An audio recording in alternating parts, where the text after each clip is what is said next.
Halo semuanya, welcome back to my channel, Viani Lim. Kali ini aku pengen share resep bolu gulung yang enak, lembut, dan ekonomis.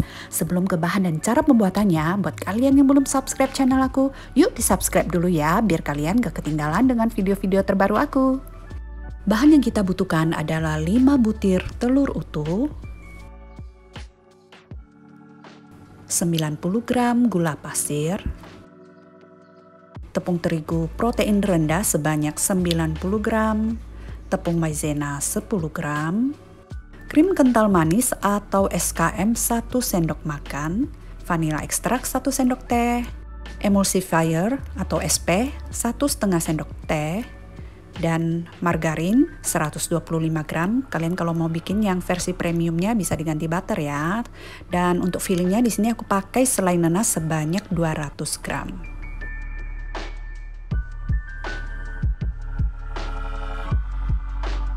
Pertama-tama di mixing bowl pecahkan 5 butir telur. Di sini telur yang aku pakai udah nggak terlalu fresh lagi. Kuningnya juga udah pecah-pecah, nggak apa-apa. Masukkan gula pasir, SP,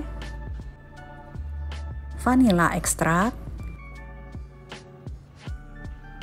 krim kental manis,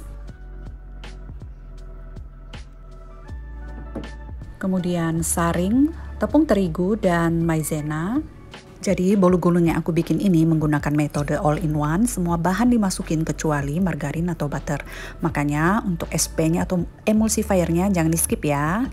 Selanjutnya ini kita mixer dengan speed tinggi.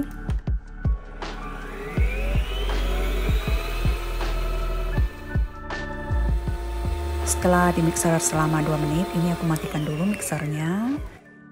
Kita scrap dulu pinggirannya untuk memastikan nggak ada lagi tepung yang nempel di pinggiran bowl.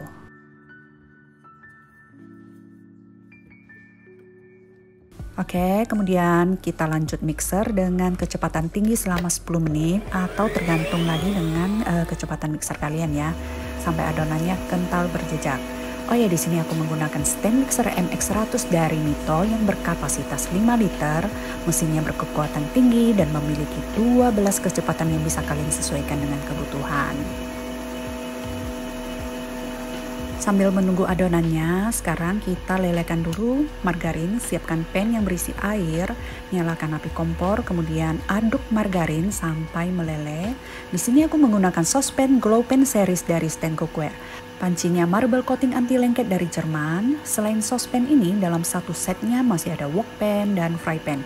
Pokoknya wajib punya deh series ini karena selain kualitasnya yang terjamin, warnanya kalian bisa lihat sendiri cakep banget kan, warna pink. Oke, dan kalau udah seperti ini kalian bisa matikan api kompor dan diaduk lagi sampai semua margarinnya meleleh. Nah, sekarang kita kembali ke adonannya. Udah kental berjejak, ini aku udah mixer selama 10 menit. Selanjutnya kita akan mencampur margarin yang udah kita lelehkan. Di sini aku menggunakan teknik pancing ya. Jadi kita ambil dulu sedikit adonan dan dimasukkan ke margarin leleh. Teknik ini bisa kita pakai untuk mempermudah proses pencampuran margarin leleh, karena biasanya margarin kalau nggak tercampur rata itu bisa mengendap di dasar adonan. Jadi ini bisa lebih gampang dan meminimalisir terjadinya pengendapan margarin di dasar adonan. Dan menghindari juga overmix pada adonan ya. Oke, selanjutnya ini dicampur ke adonan utama dan kita aduk lagi. Nggak perlu terlalu lama, diaduk lipat seperti ini sampai semua adonan tercampur rata. Selanjutnya tuang ke dalam loyang. Di sini aku menggunakan loyang persegi dengan ukuran 24 x 30 dengan tinggi 4 cm. Olesi margarin di dasar loyang, kemudian dialasi dengan baking paper. Nah, setelah dituang, kemudian aku ratakan seperti ini. Setelah itu, hentakan loyang beberapa kali untuk mengurangi gelembung udara dalam adonan. Selanjutnya kita panggang dengan suhu 180 derajat Celcius, api atas bawah, rak bawah selama 20 menit atau hingga matang. Jangan lupa untuk preheat oven 10 menit sebelumnya. Oh ya, di sini aku menggunakan electric oven Fantasi MO888 dari Mito yang berkapasitas 33 liter, dilengkapi dengan convection fan dan teknologi diamond cavity sehingga panasnya lebih merata. Bahan stainless anti karat dan ini juga low watt ya, jadi aman buat listrik di rumah. Nah, ini udah matang, kalian bisa lihat sendiri permukaan kuenya matang merata. Oke, selanjutnya langsung kita keluarkan dari loyang.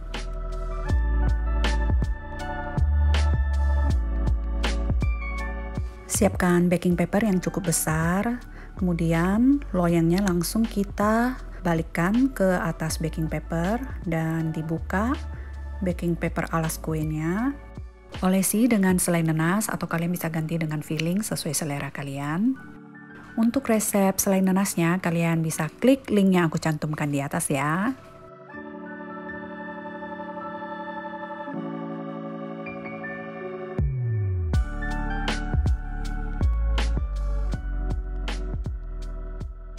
Nah, selanjutnya ini kita gulung, gunakan baking paper untuk mendorong pinggiran kue agar menempel seperti ini dan pastikan harus rapat ya, karena kalau nggak rapat nanti hasil gulungannya kurang bagus.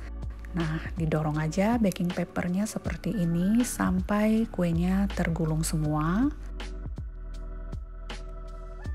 Setelah tergulung, kemudian gunakan scraper untuk memadatkan gulungan seperti ini. Kalau udah selesai, ini bisa digulung. Kita tunggu sampai gulungannya benar-benar set, baru kita potong. Nah, ini udah aku potong-potong. Gimana penampakan bolu gulung ekonomis aku? Permukaannya mulus kan? Tapi gulungannya agak mengecewakan karena aku kurang rapat waktu menggulung di awalnya.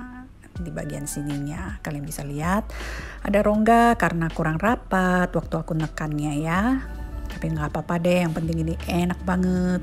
Tuh kalian bisa lihat sendiri, ini lembut padahal bahannya ekonomis loh ya. Tuh kalian bisa lihat sendiri, pakai selai nanas kesukaan aku. Ini enak banget, kalian mesti cobain ya. Jika kalian suka resep di video ini, silahkan like, comment, and share. Jangan lupa di subscribe dan tekan lonceng ya, biar kalian bisa mendapatkan update video aku selanjutnya. Thank you.